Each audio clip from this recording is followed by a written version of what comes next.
në një hadith të transmetuar tek Buhariu dhe Muslimi, profeti alayhis salam thotë se 3 janë shenjat e hipokritit. E para kur flet ai gënjen, e dyta kur jep fjalën për diçka nuk e mban, dhe e treta kur i besohet diçka ai e tradhton. Newiu në interpretimin që i bën këtij hadithi, thotë që ky hadith mund të vlejë edhe për besimtarin, që do të thotë kur flitet për hipokritin, këtu nuk kupton hipokritin nga pikpamja ontologjike apo teologjike, që është hipokriti në raport me Zotin apo me profetin, por hipokriti në raport me virtytet, që do të thotë edhe besimtari, i cili është besimtar i plotë dhe me kushte të plota, mund të ketë njërin nga këto cilësi apo për fat keq edhe më shumë se sa një. Rasti klasik që i përmend është rasti i vëllezërve të Jusufit alayhis salam, të cilët i kishin të gjithë këto cilësi, i dhanë atij fjalën dhe nuk e mbajtën, kur flisnin krashitjatit gënjenin dhe kur i besohej diçka, ata e tradhtonin. Në këtë kuptim, Taberiu në harmoni me këtë, Taberiu tek interpretimi që i bën tek tefsiri që i bën ajetit të parafundit surës Zelzele, ku Allahu thotë që kush bën një grim të mirësie ka për ta parë atë, pra duke në kuptuar ditën e gjykimit, thotë që Zoti nga pikpamja e drejtësisë është absolut dhe çdo gjë që bën të mirë njeriu, qoftë edhe jo besimtar, në këtë botë ai ka për t'ia shpërbly në të gjitha frontet e mundshme që ai mund ta imagjinojë se e meriton kthimin asaj mirësie, që do të thotë do t'i jap shëndet, do t'i jap status, do t'i jap prestigj, do t'i jap pasuri, do t'i jap dinjitet në raport me njerëzit, për të përmbushur drejtësinë e plotë të cilin ai e meriton pikërisht fal veprave të tij. Në një interpretim tjetër në të njëjtën frym thotë që besimtari i cili bën vepra në përgjithësi, që bën vepra të mira, Zoti e ka përcaktuar me urtësinë e tij që ta shpërblejë në mënyrë të plotë në ditën e gjykimit, pra në botën tjetër, kurse të këqijat që bën ka për t'ia sjellë në trajt provash dhe ndëshkimesh këtu për t'ia lënë shpërblimin e plot në botën tjetër. Në këtë kuptim, kjo tregon diçka e cila është po themi disi polemike në raport me atë që kemi thënë apo jemi mësuar të dëgjojmë në mënyrë kështu aksiomatike si një premisë pa negociueshme, se nëse njeriu është besimtar, pra e kam për qëllim ligjërimin publik të këtyre 30 viteve në Shqipërinë, ligjërimin fetar publik dhe jo publik, se njeriu nëse është besimtar, për rrjedhoj me do e mos është i pajisur edhe me cilësi dhe me virtyte të cilat janë në përputhje dhe në harmoni me besimin e tij, por nga ana tjetër nëse është jo besimtar, atij i mungojnë këto cilësi dhe këto virtyte, ndërkohë që hadithi që me cilin e fillova bisedën me një fjalë e përgënjeshtron këtë dhe në të njëjtën kohë na vjen në një situatë alarmi se duhet kemi kujdes për shkak se besimi nuk do të thotë virtyt me do e mos, dhe mos besimi nuk do të thotë mungesë e virtytit në mënyrë kategorike. Po, këto që sa besoj që zhbojnë edhe një keqkuptim tjetër që është po pjesë e këtij lloji ligjërimi tonë, që besimtarët i shkojnë gjërat mirë për shkak të besimit, ndërsa jo besimtarit nuk i shkojnë ta mbar për shkak të mungesës së besimit. Dhe komenti i Tabariut për ato të mira që Zoti ja jep jo besimtarëve në këtë botë si shpërblim për veprat e tyre, e argumenton të kundërtën e këtij lloji përfytyrimi. Dhe ky lloj përfytyrimi ndoshta mbështetet edhe mbi faktin që neve kemi menduar se Islami ka që t'i mësoj njerëzve virtytet. Ndërkohë këto virtyte janë të lindura me natyrshmërinë e njeriu dhe njeriu i njeh ato. Dhe për këtë arsye edhe profeti kur ka folur sallallahu alaihi wasallam, kur ka folur për misionin e vet profetik, ka thënë që nuk ka dyshim se jam dërguar për t'i përkryer, për t'i përsosur virtytet fisnike. Pra nuk ka thënë që kam ardhur që t'ju mësoj njerëzve se cilat janë virtytet, cilat janë vlerat, por tek njerëzit ku jam dërguar, i kam gjetur këto virtyte dhe misioni im është që t'i përkryer dhe t'i plotësoj ato. Kjo na kujton veprën e Izucus, Toshihiko Izucu, koncepti etiko-fetare në Kur'an, i cili flet për atë që quhet në gjuhën arabe murua apo korpus i virtyteve dhe i cilësive që arabët edhe që e shpjegon me gjerësi edhe Ibn Kutejbe tek libri Shkëlqimi i Arabëve, me fjalë kur flet për cilësitë dhe virtytet e tyre, që përkthehet burrëria. Dhe është interesante që kjo burrëri mund ta kenë edhe grav, mund ta kenë edhe femrat, pa nuk është është cilësi morale jo e lidhur me gjinin në mënyrë absolute. Izucu thot aty që ka një common sense që arabët përpara shpalljes, pra të ashtu quajturës xhahilie, karakterizoheshin nga disa virtyte të cilat shpallja jo vetëm që nuk i vurja asnjëherë në dyshim, por i konsakroi, si më thënë, dhe i ratifikoi burrëria, durimi, falja, mëshira, mikpritja, bujaria, sakrificat, gjitha këto ishin pjesë e tyre dhe përrjedhoi tek jeta e profetit dhe tek sira e profetit. Ne kuptojmë që ndër të tjera profetët, pavarësisht vështirësive të tjera me të cilat përballen, një vështirësi është si pasojë mëshirës që Zoti ka për ta, nuk mund të përballen asnjëherë, dhe që nëse mund të përdor një term Nietzschean me fjalë, profetët nuk vijnë asnjëherë përballë detyrimit për të bërë një shndrim të gjithë vlerave, se vlerat dhe virtytet janë tashmë gjëra të njohura nga njerëzit dhe ata vetëm se le të themi pastrojnë apo qartësojnë ambientin se si mund bëhet në mënyrë më të mirë të mundshme përputhja midis asaj që njerëzit tashmë kanë brenda vetes dhe asaj që shpallja sjell. E thotë Zoti aty që Islami këto virtyte, pra që gjeti tek arabët e xahilietit, i përvetsoi dhe i asimiloi në sistemin e tij të mësimeve morale, i rifreskoi duke bërë që energjia e tyre të rrjedh në kanale të caktuara që kjo fe kishte përgatitur për këto virtyte dhe morale. Dhe këto virtyte të arabëve i konfirmon edhe Sheikh Uthaymini kur flet për trungun familjar të profetit, ku tekstualisht ka thënë, pasardhësit e Hashimit kanë qenë njerëzit më të mirë dhe më të respektuar nga prejardhja familjare, thot, prej cilëve doli profeti që ishte më i nderuar i njerëzve. Nëse trungu i tij familjar nuk do të ishte më fisniku i bijve të Ademit, profeti nuk do të kishte dalë prej tij, sepse Allahu nuk do ta dërgonte profetin vetëm se nga familja më e nderuar dhe me prejardhjen më fisnike. Rasti klasik këtu është gjyshi vet, Abdul Mutalibi, i cili për habin e të gjithë të pranishmëve dhe të gjithë bashkohësve ti me i fjalë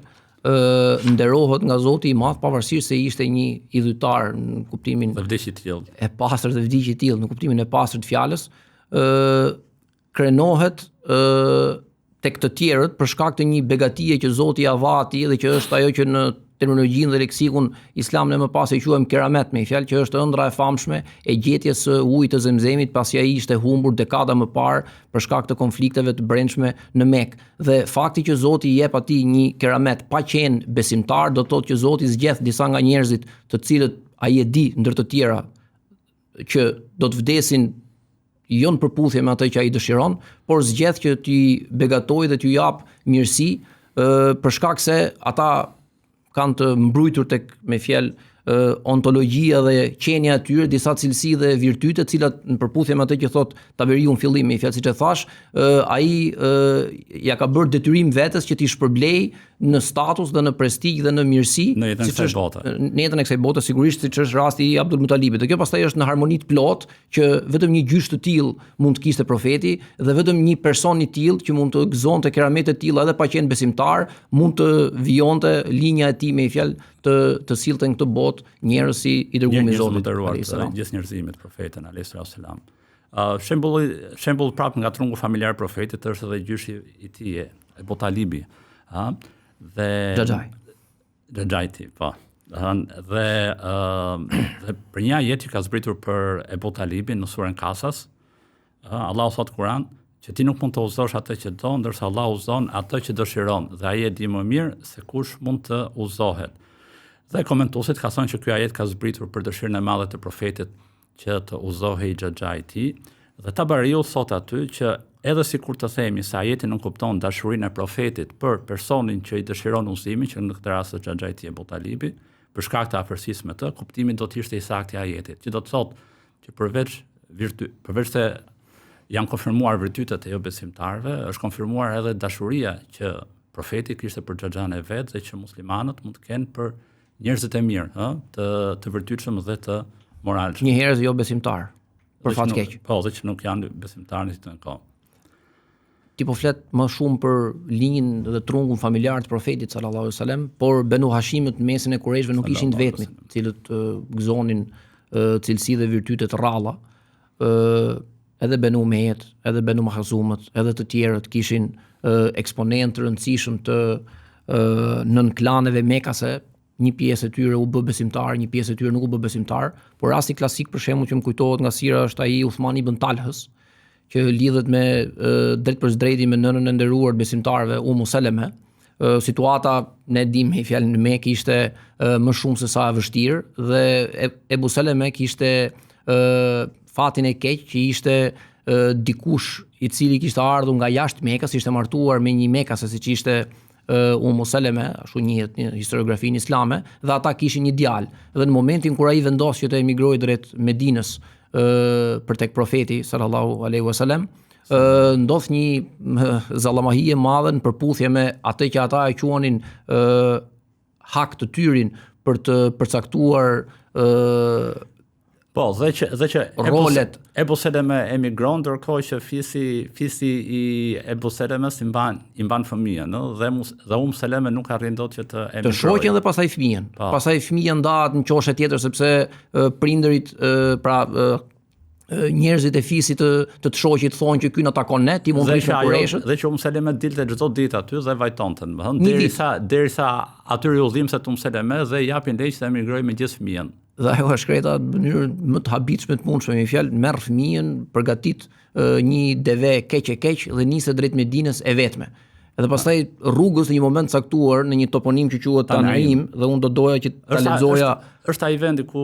bëhet për ato që bëjnë umre, që të shkojnë edhe që dalin jashtë Mekës aty. Një nga mikatet. Po, për me vesh ihramin. Unë do doja ta lexoja nga sira profetike e Ibn Kathirit, tekstualisht rrëfimin e saj në vetë parë, sepse është diçka e jashtëzakonshme. Ummu Saleme thotë që në Tanim u takua me Uthman ibn Talhën, i cili pyeti: "Ku je duke shkuar o bie e Ebu Umejes?" "Ju përgjigja se po shkoja te bashkëshorti im në Medinë." "Dhe je vetëm me fillikat?" "Vërtet kështu, përveç Zotit dhe të mbiri nuk kam shoqërues tjetër." Ju përgjigja: "Kur i thash këtë, më ktheu se nuk duhet të udhtoja në asnjë mënyrë ashtu. Ndaj mori frerët e deves dhe nisi të më shoqëronte, dhe betohem se asnjëherë më parë nuk kisha takuar një arab më të nderuar se ai. Kur ndalonim, ai urdhëronte deven time që të gjunjëzoi dhe largohej për të më dhënë kohë që të prisja. Më pas unë i bëja shenjë, ai afrohej, e sistemonte dhe e lidhte pas një peme. Më pas përgatiste vendin të flinte poshtë saj. Kur vinte koha për të larguar, e përgatiste deven sërish, i sistemonte shalën dhe largohej derisa të hipja mirë e bukur. Pasi hipja e kisha zënë vend dhe afrohej, kapte frerët dhe vijonim rrugën deri kur të ndalonim sërish në ndalesën e radhës. Vazhdoi cili kështu derisa mbritëm në Medinë. Kur pa vendbanimin e Benu Amr ibn Auf në Kuba, më tha: "Bashkëshorti yt gjendet atje. Ebu Saleme është duke banuar midis atyre njerëzve. Shko tek ai me emër të Zotit." Më pas u largua dhe u nis të kthehej drejt Mekës. Më pas ajo shpesh shprehej: "Betohem se asnjëherë nuk kam takuar një njeri më të nderuar se sa Uthman ibn Talhën." Dhe ne jemi në vitin e parë të Hijrit, dhe Uthman ibn Talha bëhet besimtar në marrjen e Mekës dhe të bën përshtypje te tregimi Selemes detajet që ja përmend gjatë udhëtimit. Pra nuk thot thjesht që Uthman ibn Talha ishte një burr i mirë i ndershëm edhe me virtyte. Po, duke përshkruar ato detaje të mënyrën se si ai kthehej, largohej, që ai të zbriste, pra që të rrumte atë auretin e vet, është jashtëzakonshme se nëpërmjet këtyre detajeve del morali jashtëzakonshëm i Uthmanit. Dhe Uthman ibn Talhën ka zbritur një ajet kur profeti mori Mekën. Allahu urdhëron që gjërat e lëna amanet ju a ktheni atyre që ju takojnë dhe kur gjykoni mes njerëzve, të gjykoni me drejtësi. Dhe në tefsir Xhelalein lexojmë se ky ajet ka zbritur ditën e marrjes së Mekës nga profeti, kur Aliu ja mori me forcë çelësin e Qabes Uthman ibn Talhës, kujdestarit të saj. Pasi ai refuzoi t'ia jepte duke thënë: "Nëse do ta dija se ai ishte dërguar i Zotit, nuk do e kisha penguar." Me të zbritur ky ajeti, pra që Allah urdhëron që gjërat e lëna amanet ju a ktheni atyre që u takojnë, profeti urdhëroi që t'ja kthenin çelësin, pra Aliu t'ja kthente Uthman ibn Talhës dhe i tha Uthmanit: "Ja ku e ke, do t'jetë me ty tani e përgjithmonë." Uthmani u habit nga kjo sjellje, e prandaj Aliu i lexoi ajetin që ishte bërë shkaku që t'i kthehej Chelsea. Dhe aty Osmani përqafoi Islamin. Në prag të vdekjes, sot Xhelal Tefsiri, Chelsea ja dorëzoi të vëllait dhe më pas e kanë mbajtur pasardhësit e tij deri në ditët e sotme dhe vazhdon të jetë akoma me pasardhësit e Ebu Talhës, Chelsea i derës Qabes. Dhe ndoshta është edhe për ta hulumtu që mos ndoshta ky ajet ka zbrit në një lloj miratimi, aprovimi, konfirmimi të virtyteve të Osman ibn Talhës, sepse profeti atij ja tha pa qenë akoma besimtar dhe nuk ishte dhe nuk dihej që ai të bëjë musliman apo jo. Ai u bë musliman se normalisht u prek dhe ai e vërtetoi që vetëm një profeti i vërtet mund ta kryente atë lloj vepre, pra që të kishte cilësitë dhe virtyte që i kalonin cilësitë të Osmanit. Dhe Osmani, si njohësi i virtyteve, konfirmon përkëtësinë e shpalljes pikërisht nga sjelljet e profetit alayhis salam. Në përputhje me rastin e Abdul Mutalibit, por në rastin e Uthmani ibn Talhës ai udhëzohet edhe bëhet besimtar, por virtytet edhe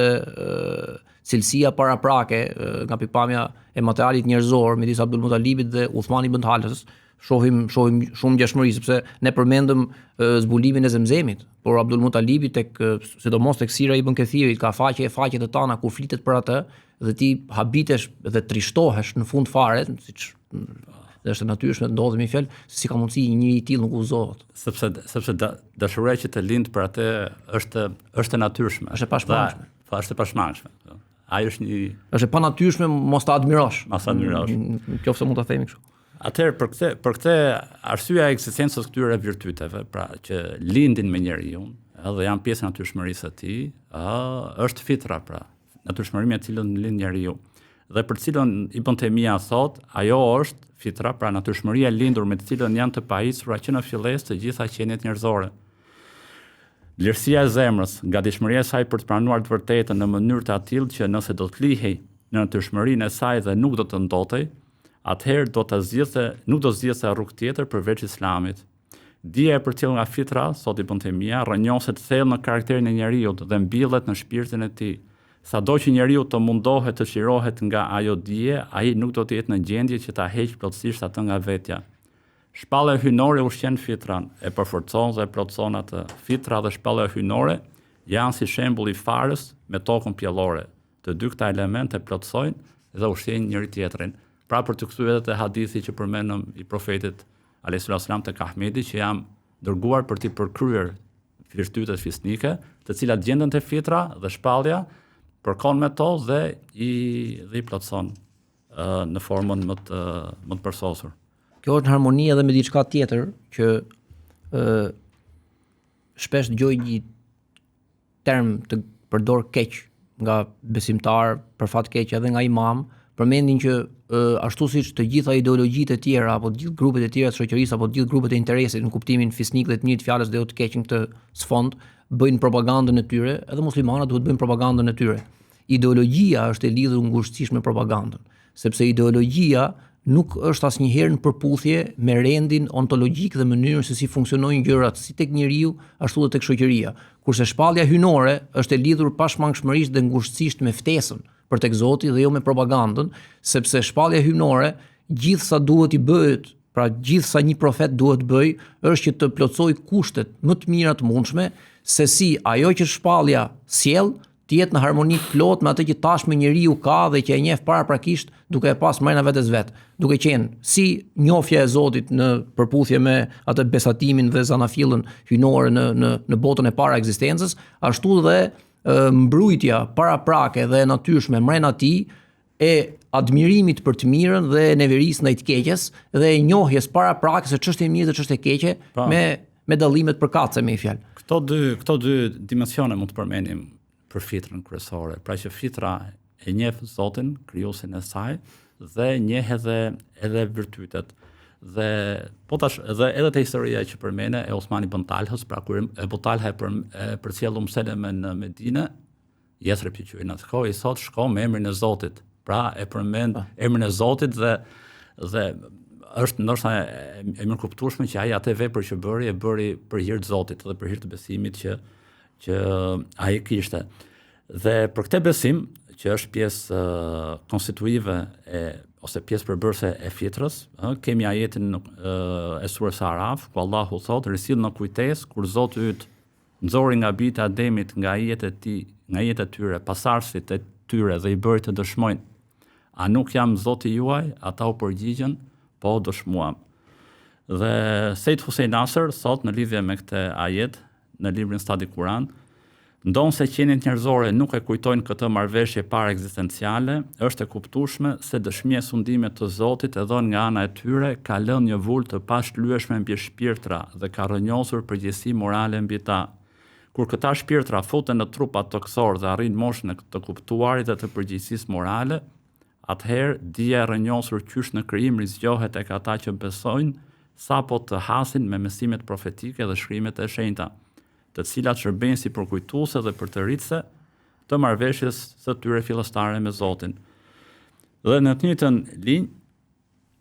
Ibn Taymija thotë që ekzistenca e Zotit ishte diçka e mirëqenë për ata të cilëve ju drejtoi Kurani, prandaj nuk ishte nevojshme që të vërtetohej ekzistenca e Zotit. Kjo është arsyeja, thotë ai, për shkak të cilës Allahu pyet në mënyrë retorike në Kur'an, vallë, a mund të dyshohet në Allahun?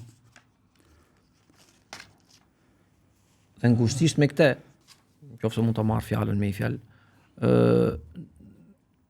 kjo të jep diçka e cila të shpërblen në mënyrë, pra kjo premisë të jep diçka e cila të shpërblen në mënyrë të dyfisht, se me njohjen e krijuesit dhe me njohjen e Zotit, në formë pakete dhe dhurate, njeriu merr edhe spektrin e së mirës dhe së keqes, që do të thotë njohja e Zotit nuk është vetëm në kuptimin ekzistencial të fjalës, dhe pastaj kur njeriu vjen në këtë botë, duhet të bëjë një lloj kështu procesi eksperimental për të kuptuar se çfarë është ajo që e kënaq Zotin dhe çfarë është ajo që e zemëron Zotin. Brenda kësaj fitre është e mbrojtur në mënyrë të natyrshme dienia që njeriu ka që në vogli dhe pastaj kur rritet ai e ka në dorë vetë ta mjegulloj apo ta sfumoj apo ta qartësoj. Që është edhe hadithi i profetit që fëmia lind në fitrën e pastër, pastaj prindët e tij të cilët i japin fen dhe e ndotin apo e devijojnë atë. E devijojnë atë, me një fjalë prania e virtyteve nuk është thjesht brenda njeriut si diçka që ai e ka. Prania e virtyteve është e përcaktuar tek ai në një dikotomi dhe në kundërshtim me atë që është e neveritshme apo e ulët apo e papranueshme etj më radh. Dhe besimi tek Zoti i nënkupton, ose më saktë besimi tek kjo beslidhje apo mbrojtja e besimit tek Zoti që tek njeriu dhe pastaj kur rritet, siç e themi fjalë ka ai në dorë ta mjegulloj apo ta përforcoj, i jep atij avantazhin paraprak se ai tashmë e njeh edhe të mirën edhe të keqen, pavarësisht epokës ku jeton, pavarësisht qytetërimit në cilin bën pjesë dhe pavarësisht faktit nëse ka kontakt me shpalljen hyjnore apo me jetët e profetëve apo nuk ka kontakt me këto. Po. Dhe këtu vjen pastaj te lidhja e fitrës me emrin e bisedave. Me emrin e këtij bashkëbisedimi, që e kemi quajtur bashkëbisedim në kamare. Dhe kjo lidhje bëhet në ajetin e surës Nur, ai që njihet edhe si ajeti i dritës, ku Allahu thot, Allahu është drita e qiejve dhe e tokës. Shembulli i dritës ti ngjan një kamareje, në të cilën gjendjet një llamba e cila ndodhet brenda një qelçi që duket sikur të ishte një yll i ndritshëm, ndizet me vaj në një pemë të bekuar ulliri. Pema nuk i përket as lindjes dhe as perëndimit. Vaji i saj sa nuk ndriçon, edhe pa e prekur flaka, dritë për mbi dritë. Ibn Kaimi ka komentuar termat e këtij ajeti dhe ka thënë që kamarja është kraharori i besimtarit sot. Dhe kamarja është një vend i hapur në murin e një shtëpie tradicionale, zakonisht në të dy anët e oxhakut, ku mbahen enë apo sende të vogla që përdoren në përditshmëri, si xhezve, filxhan, sot mund mbahen edhe libra. Qelçi, sot Ibn Kaimi, është zemra e besimtarit, e krahasuar me qelçin dhe një yll të shndritshëm për shkak të tij pashmërisë, kthjelltësisë, të dukshmërisë, ndjeshmërisë dhe qëndrueshmërisë që simbolizojnë cilësitë e zemrës së besimtarit. Flaka që ndes fitilën e llampës brenda qelçit të shpallja. Dhe vaj fitilit që gati sa nuk ndriçon edhe pa e prekur flaka, është fitra që po thuaj ja qëllon të vërtetës edhe pa dëgjuar rreth saj për shpalljes. Pastaj, sot i bën Kajmi, njihet me shpalljen, e cila përpuset me të vërtetën e ndëshmuar prej fitras, në këtë mënyrë shpallësh ndrohet në dritë për mbi dritë. Tani, nëse më lejon që ta zgjeroj çik këtë unë do përmend i autor Dostojevskin, dhe nëse do të kishte një etiketim, këtë e kam nga profesor Rudian Zekthi, të Dostojevski do të ishte që ai është një romancier i madh i fitrës, apo një romancier i madh i natyrshmërisë. Romani i Dostojevskit, nuk kuptoj jo vetëm një, po romani si zhanër i tij, është i jashtëzakonshëm ndër të tjera edhe për një arsye madhore, ose më saktë, para së gjithash pikërisht për këtë, që Dostojevski pas një eksperimenti që bëri me veten e vet dhe me disa të tjerë në vitet 40-50, pra në mesin e shekullit të 19, duke përqafuar ide të reja iluministe që për kohën ishin të reja, flas sepse tashmë në kontinentin evropian kishin rreth një shekulli, por për Rusin ishin ende të reja. Ai e psoi, muhabeti gjatë si e qyshe tek, por kur doli nga ajo galera e tmerrshme e Siberisë atje, i vuri vetes qëllim që të bënte një shëtitje të gjatë nëpër Europë, ku jetoi 2 apo 3 vjet, kryesisht në Italinë, Zvicër dhe në Gjermani. Dhe aty e njohu më nga afër mënyrën se si funksiononin gjërat në Evropë dhe e gjithë vepra e Dostojevskit, veçanërisht Krimin të shkim apo Djajt apo Vëllezërit Karamazov, është një përpjekje e madhe për t'u drejtuar publikut rus se ajo që ka ndodhur këto 20-30 vjet në Rusi është një dalje nga fitra, është një dalje, pra me termin tonë është fitra, por me fjalët e Dostojevskit është një dalje dhe një devijim i madh i asaj që ka trashëguar ndër shekuj shpirti rus, që do të thotë besimin tek Zoti, besimin tek autoriteti i carit, besimin tek e mira fetare, jo në kuptimin pastërtisht ortodokse nga pikpamja klasike e një përcaktimi të një feje të caktuar, siç ai ishte, por besimi tek virtytet njerëzore dhe cilësitë njerëzore në përgjithësi, në këtë moment ishin të rrezikume pikërisht nga ky lloj ateizmi jakobin që vinte nga iluminizmi francez dhe nga idetë e reja franceze. Dhe personazhe si Raskolnikovi, personazhe si Aljosha Karamazovi, personazhe si Murgu Zosima, apo edhe tjerë, janë një kushtrim i madh i një personi dhe i një romancieri të jashtëzakonshëm, i cili i kishte njoft tashmë të dy botët, edhe botën ruse, edhe shpirtin rus, edhe botën perëndimore, edhe shpirtin perëndimor. Dhe nevoja e tij për t'u thënë rusëve që kjo nuk është rruga, nuk ishte më tepër një përvojë, nuk ishte më tepër një përpjekje identitare, se ne jemi më të mirë se ata, por ishte një përpjekje në emër të shpirtit njerëzor dhe të mënyrës se si njerëzit dhe shoqëritë në tërësi kishin jetuar deri në një moment caktuar. E njëjta gjë besoj që mundsohet edhe për Tolstojin, edhe për vepra si Ringjallja apo Atë Sergi, ku personazhet e ati janë personazhe që kërkojnë fitrën. Në mënyrë absolute, ose pendimi i Levinit tek Ana Karenina, ose nuk e di, Etër e Bi e Turgenjevit, me fjalë, letërsia ruse e fillimit dhe e mesit shekullit 19 karakterizohet nga personazhe të cilët janë kontradiktorë. Një formë rezistence ndaj asaj frymës modernitetit që po vinte dhe po e shkallmonte shoqërinë ruse. Shoqërinë ruse. Dhe që pastaj ja doli, por që ja doli gjithsesi me një shekull vonesë, sepse ajo që ndodhi në Francë 789, në Rusi ndodhi 1917. Dhe jo nëpërmjet kapitalizmit dhe liberalizmit, po nëpërmjet komunizmit dhe socializmit. I lloj invarianti tjetër, ndoshta më famkeq i modernitetit. Ose nëse duam ta zgjerojmë akoma dhe më tepër në frymën se në kamaren apo në mejdanin e ideve të cilat përputhen me njëra tjetrën ka vend për bindje dhe premisa paraprake të cilat artikulohen edhe nga autorë të ndryshëm, edhe nga shoqëria apo nga qytetërimet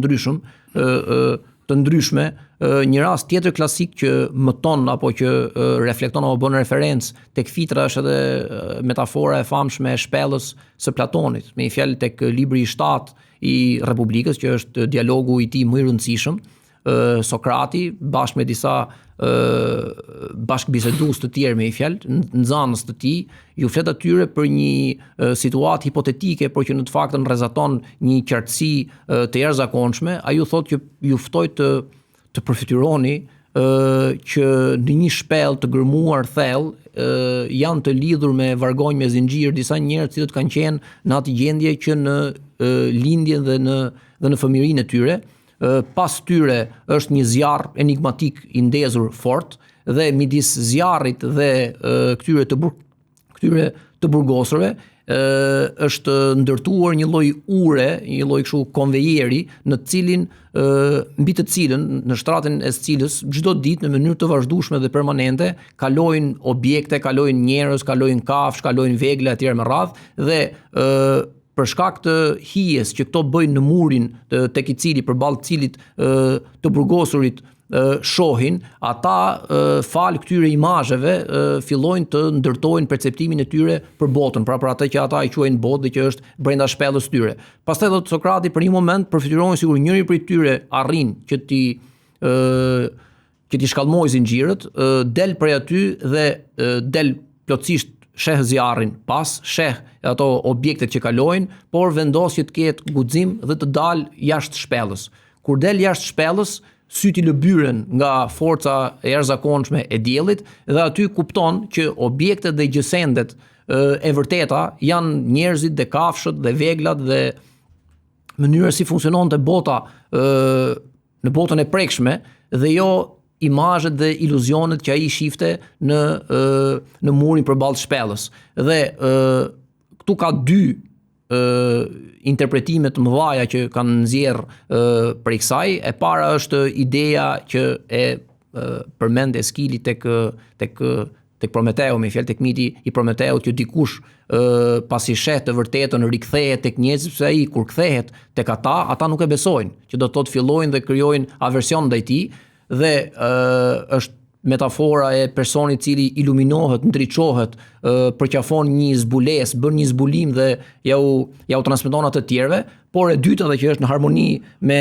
konceptin dhe me premisën e fitrës, është që Sokrati, pra Platoni, bën një ndarje të trefisht të njohjes. E para është bota e hijeve apo bota e iluzioneve, që ishin ata që ata të shifshin tek shpella. E dyta është rendi i gjësendeve dhe objekteve të vërteta, dhe e treta është bota e ideve apo bota e universaleve, që do të thotë bota e koncepteve.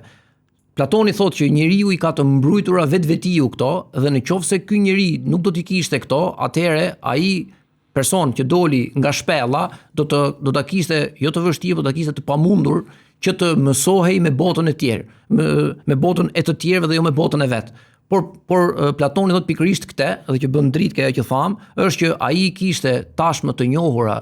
këto koncepte dhe vështirësia e tij e vetme konsistoi vetëm se minutat e para, orët e para, atij ju vran pak syt dhe pastaj ai me një fjalë si peshku në ujë qëndroi në harmoni të plot me mënyrën se si funksiononin gjanat, që do të thotë edhe konceptet, ashtu si dhe fitra, pra ato që ai quhen universale me fjalë, janë të mbrojtura tek njeriu dhe njeriu nuk ka vetëm koncepte për objektet edhe gjësendet e jashtësume, por ka edhe koncepte për të mirën dhe për të keqen. Dhe pa konceptin e të mirës edhe të keqes dhe pa konceptin e Zotit, njeriu praktikisht. Po jo detyrimisht Platoni e lidh diellin me shpalljet apo me profetët, me dijen profetike aty. Kështu që ajo është me fjalë. Por ai afirmon faktin që konceptet dhe vlerat ndodhen te njeriu. Pra edhe një njeri që është i rritur në një ambient ku nuk janë ushqyer këto vlera dhe koncepte, në momentin që ai bën në kontakt me dijen e vërtet, aty atëherë ato koncepte marrin jetë edhe reaktivizohen. Po ai mund të jetë fjala e dytë. Pra këtë Platonit e mund ta shohim si një lloj metafore për fitrën, dhe po ta krahasojmë metaforën kuranore me metaforën platonike për fitrën, pra i gjejmë që ajo që metafora kuranore është më e plot edhe më e vërtet, të paktën për atë që neve besojmë. sepse sipas metaforës platonike, njeriu në shpellë jeton në hije, pra nuk ka mundësi që ta aksesoj, pra ka një lloj zymësie aty, dhe nuk ka dritë, nuk ka ndriçim. Ndërkohë që në metaforën kuranore, fitili i cili ndodhet brenda kamares, shkëlqen, edhe pa e prekur flaka. Pse? Sepse të vërtetat e fitrës arrin që të ndriçojnë ambientin përreth, ndërkohë që të vërtetat e fitrës e njerëzve në shpellën e Platonit nuk rrezotojnë. Nuk arrin që ta ndriçojnë shpellën. Por përpjekja e Platonit është me anë metaforë, është ajo përpjekje për t'ia qelluar të vërtetës, që në shumë aspekte filozofët, mendimtarët ja qellojnë aty, pa ju afruar plotësisht asaj, por është domethënëse që ka një lloj ngjashmërie, pra njeriu me fitrën e vet i gjendur brenda një godine ose një ambienti të mbyllur, në kamare në rastin e metaforës kuranore apo në shpellë në rastin e metaforës platonike, veçanërisht, i cili është në kërkim të vërtetës dhe arrin që eventualisht ta gjejë atë. Dhe të jashtëzakonshme e bën sepse ajo artikulohet në një ambient totalisht politeist. Dhe kjo është ajo që është jashtëzakonshme, por me një fjalë është për herë për gjysmë me një fjalë dhe asnjëherë e plot si ajo. Dhe prandaj edhe mërtimi i këtij bashkëbisedimi me kamare synon pikërisht këtë pasjen e ideve apo të mendimeve që vijnë nga njerëz me fitra të pasura të shëndetshme, që të artikulohen në bashkëbisedim me ato të vërteta që neve besojmë që janë nga Islami, sepse kraharori besimtarit, siç është edhe përkufizimi i kamares në ajetin e surës Nur, që thotë Ibn Qayyim, është i gjerë dhe ka vend edhe për të tillë njerëz. Ti mankerebe.